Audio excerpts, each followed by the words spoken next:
1. I recently started working in the office building where my dad has been working for over 25 or so years. It's a 2-story building, and on the first level, you walk in and there's my desk. To the left is a flight of stairs leading to the second level, and to the right down a short hallway there are restrooms and a coffee room. When I was little, maybe 4 or 5, my dad had no choice but to bring me to work with him. So he brought me upstairs and told me I could draw on this old rolling chalkboard and to stay in this room until he came and got me in an hour or so. I did what I was told and I was fine.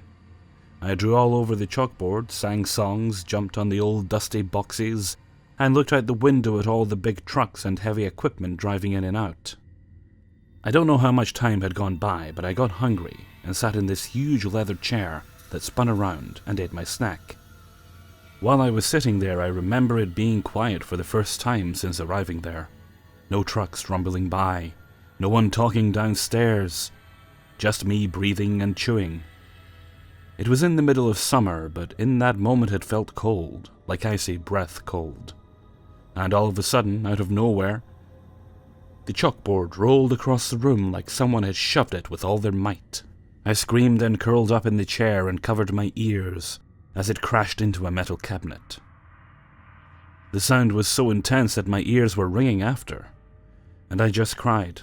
My dad came bursting into the room, picked me up, and I clung to him, bawling my eyes out. The chalkboard, somebody pushed it. Fast forward 25 years. I currently work at this building. The chalkboard is not there anymore, neither is the big leather chair. But every now and again I hear footsteps or something hitting the floor, like a book dropping up there.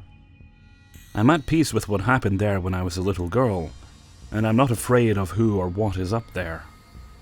The men I work with often tell me about their experiences with our upstairs spirit, and they're similar to mine, hearing something dropping or rolling or walking.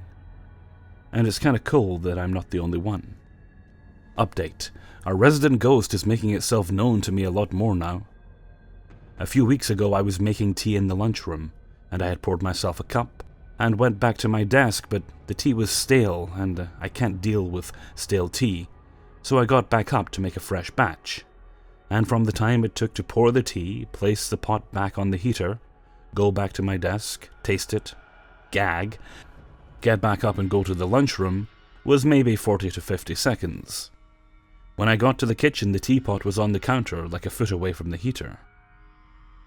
Not on the heater where I know I had left it. And I am by myself in the office at this time, no one around for hours at a time. I believe myself to be of sound mind, and I just don't leave shit wherever. I'm a tidy person, and I distinctly remember placing that pot back on the heater, and not way the fuck where it was. I just shook my head and kept on with my day. The next occurrence happened last week, January 24th. Once again, I'm alone in the office, no one in or out for hours. It really is a great job. And the door to the men's bathroom opens and shuts, but no one has come in. And no one has come out. And I'm sitting there waiting to see who the fuck that was who snuck past me. And I see everyone who comes in and out of this place. Not a soul. Well, maybe one. And just last night, January 30th, my dad said that the upstairs lights here were going on and off. He thought someone was here goofing around, but he went to look around and there was no one up there. And no place anyone could hide either. I always see something in my peripherals, like it looks like someone standing beside me or at the front door. I'll look to see who it is, but there won't be anyone there. Our cleaning lady here also says she's heard footsteps and feels cold spots, and has had her belongings moved around. We're all used to it. Something will happen and it's like, oh, okay. 2. A little background about myself before I start, so you guys have an idea of who I was, or better yet, my mentality back then. I'm a short white guy, flat out. As tall as 5'2", and weighed as much as 115 to 125 pounds. I was rebellious, mainly. I didn't care about anything, only about music and friends. I was an emo skater gutter punk at around the age of 15 to 16. I guess you could say at the time, I wasn't scared of much, even death, sadly. Plain and short, I just wanted to play music and get shit-faced, for lack of better words. Honestly, I got into fights and trouble illegally, but I digress. I grew up in the inner cities of Los Angeles County, in, of course, California, United States of America. Ugh. I wish I could say in the nice part of LA, but my family wasn't too smart financially. So we went house to house around Los Angeles, ending up in Whittier, a small town in the hills, going toward Huntington Beach, where half of my family stays to this day. It was the end of my sophomore year in high school, and I was invited to a party with a few friends. They wanted to all walk together so I could buy them alcohol, since I had my ways around that law. I was having a great time, even when we got to the party. I drank a ton, smoked some weed for free, even bumped into my friends Jeebas and Chunch from my hometown and fight crew I was a part of. Eventually, the owner of the house told everyone they had to stop smoking weed at the party. So Jeebas, Chunch, and I were all like, screw it, let's go smoke outside the party. First mistake of the night. Never, I repeat, never leave the party to hang outside. Anyways, we started talking, smoking, and drinking outside on the side of the house. Everything was cool and chill. I don't know exactly when, but probably after we smoked like 2 bowls. About 4 people were coming out of the party. 2 guys and 2 girls to be exact. The best way I can describe them is ghetto. Cholos and cholas. If you don't know what those are, I suggest you watch the movies Dirty Training Day and Blood In, Blood Out to get an idea. I didn't care about them. I just told Jeebas to hold my beer as I packed another bowl. They were passing by us and one of the guys started talking to Jeebas about his hair. He had 3 different colors in his hair with it spiked up, so it wasn't abnormal for people to talk to him about it. When out of nowhere this guy's girlfriend says to him, "I want a beer, baby." The guy turns to Jeebas and asks him, "Ah, fool, you think my girl can have a drink of your beer?" Jeebas, the nice guy he was, said yeah, and started handing the cholo guy his halfway done beer, when this guy girl says, "No, I want a drink of that one," all while pointing at my brand new beer. When hearing this, I literally stopped packing the pipe and turned to Jeebas, grabbing my beer, saying with a sass, "Nah, this is my beer, you can't have this one." And mistake number 2 was made, ladies and gentlemen. They all looked at me like what I just said was not even English. The other guy starts getting closer and starts asking me, "Do you know where you are? Do you know who you're messing with? You want to say that again?" Either I had beer balls or I just didn't care about shit. I responded with, "There's a liquor store right down the street. Your girl is thirsty, go buy her one. This is my beer I bought with my money." These 2 guys did not like that response at all. They started saying they were gonna blast us, which means shoot us. I'm one of those guys who didn't believe until seeing. I laughed at them and said, "I don't see a gun anywhere." And that was my final and fatal mistake of the night. Right as I finished my sentence, one of the guys walks to a car, opens the door, looks underneath the seat, and walks back with his hand inside of his pants. I honestly couldn't tell if he was messing with us or serious. I did the only thing my brain could do, and that was talk. I asked him if they were seriously going to shoot me, a kid from no gang or tagging crew, just because his girl wanted my beer. I told them, "You guys don't know me or my family. You can shoot me down, but I swear on everything I am, someone will be out for your blood." As I stared into their eyes intensely, the guy let go of his pants and told everyone to get in the car. When I turned to look at Jeebas and Chunch, their mouths were open in shock. The cholos and cholas went into their car and made a U-turn, stopping right in front of us. They rolled down the windows yelling at us, cursing at us, saying their gang name. The driver pulls out a handgun from the car and points it right at us.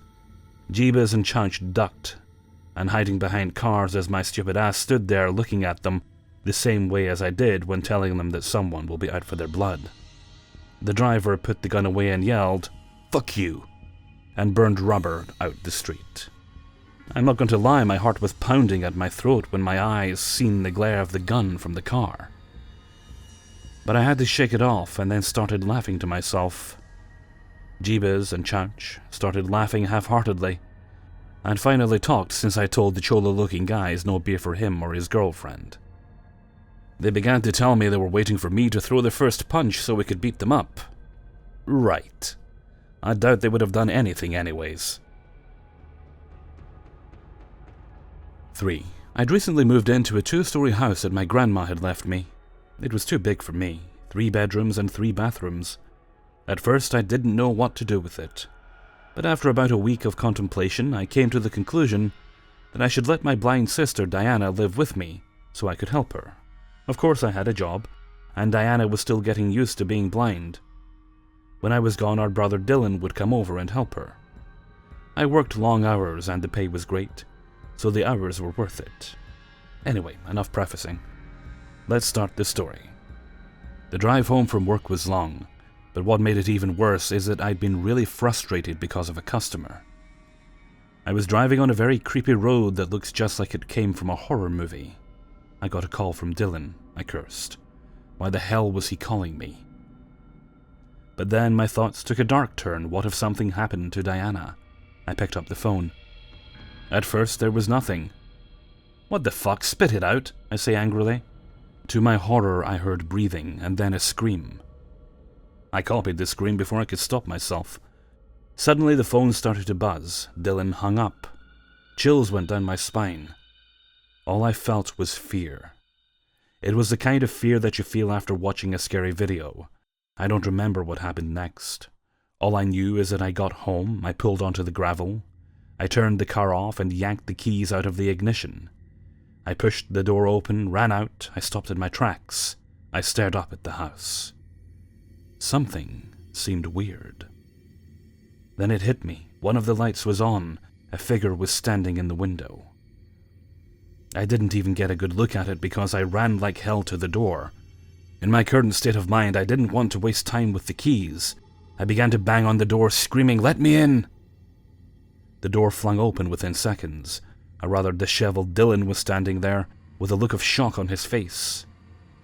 From inside the house, I heard Diana screaming, "Dylan, what's going on? Who's screaming?" Suddenly, she was the one screaming. It was not pleasant to scare the ever-loving shit out of your blind sister, especially one that had only been blind for a little over a few weeks. But it was even when she starts to scream like a banshee. We didn't bother with the door. We just ran towards the sound of her voice.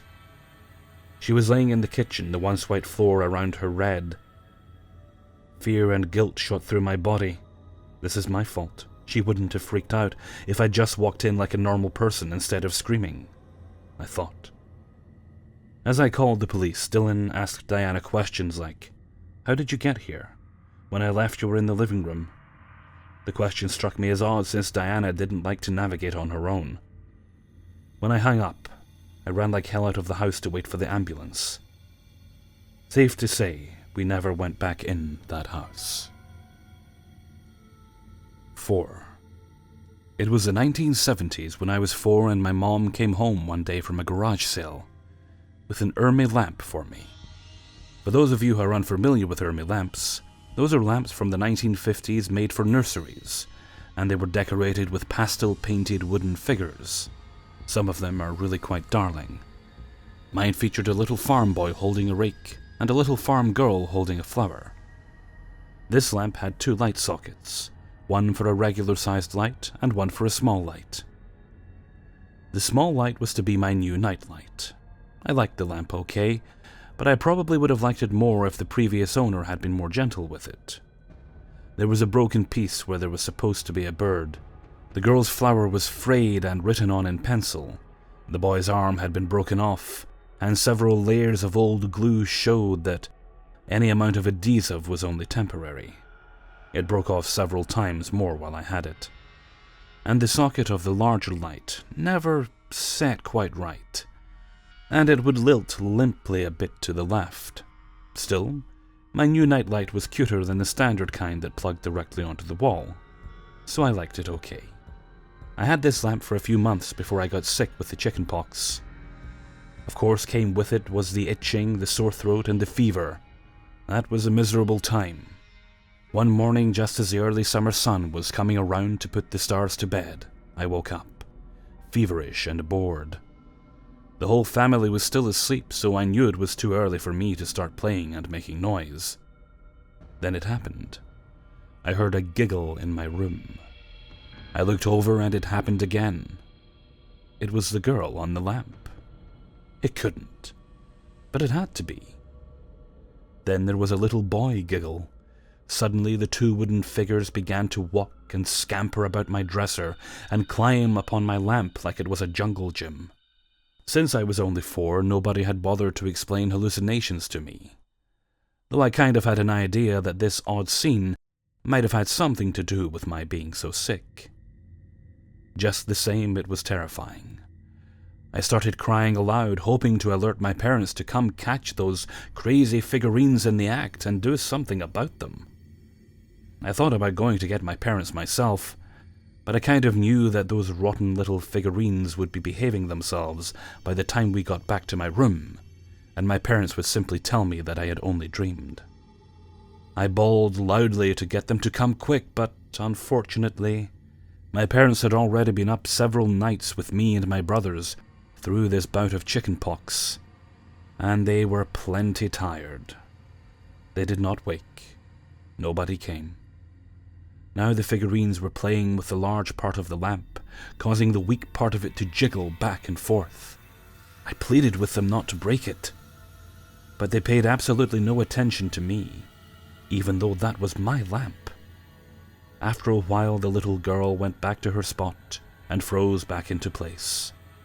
The little boy ran about a bit more, then he picked up his rake and stood in his place too.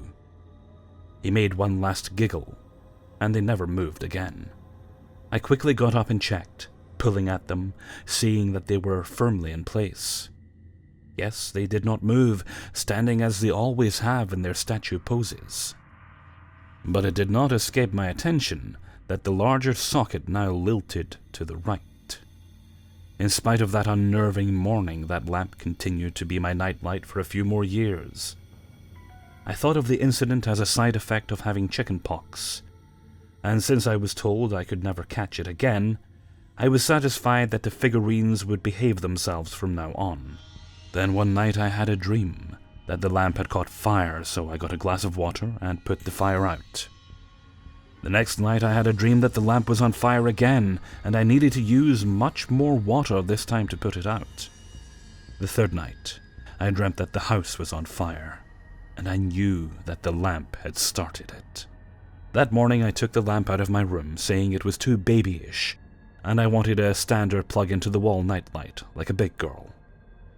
I wasn't going to admit that the lamp had scared me again. My brothers had already given me grief about the figures running around thing, and I didn't want to be reminded of it. After my mom removed the light bulbs before getting rid of the lamp, my dad examined it, and found that the wiring on the smaller socket was old and exposed, a possible fire hazard. He said it was a good thing my room had never caught fire. The lamp went away. I liked the lamp okay, but I have never missed it. 5. Me and my pal Cyrus were chilling at my house a few days ago. I live at the house I was in my previous story. Well, fast forward 2 years and here I am with a different friend. I am now in high school and so is my friend. We are in this program called the California Cadet Corps. So, working out and hiking has become normal and fun for us. Anyway, my pal Cyrus was over and he said he was bored, so I suggested we went outside and try to find a new place to hike to.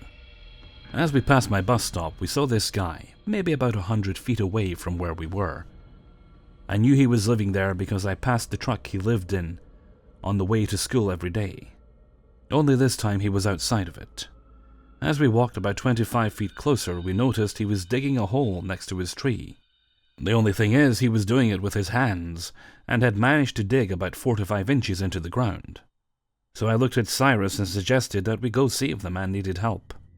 Well, that was an idiotic idea, because as we approached another 50 feet, The guy heard us and turned around. He stopped, standing right in front of the hole. He stuck his hand out straight at us. He just stared at us with this tweaked-out stare in his eye. I don't know about my friend, but I had straight eye contact with the dude for about 15 seconds. I wasn't exactly scared, I was just uncomfortable. Because some tweaked-out guy was staring straight into my eyes. Like he was searching for my soul or something. After about 20 to 30 seconds of us just standing and staring at each other, he started to slowly walk forward. As soon as I saw him move, I said to Cyrus, "Fuck this, let's go." It took us about 5 minutes to run back to my house, and luckily the guy didn't follow us. Or so we thought. We went on with the rest of the day like nothing happened, but it wasn't until about 2:30ish in the morning.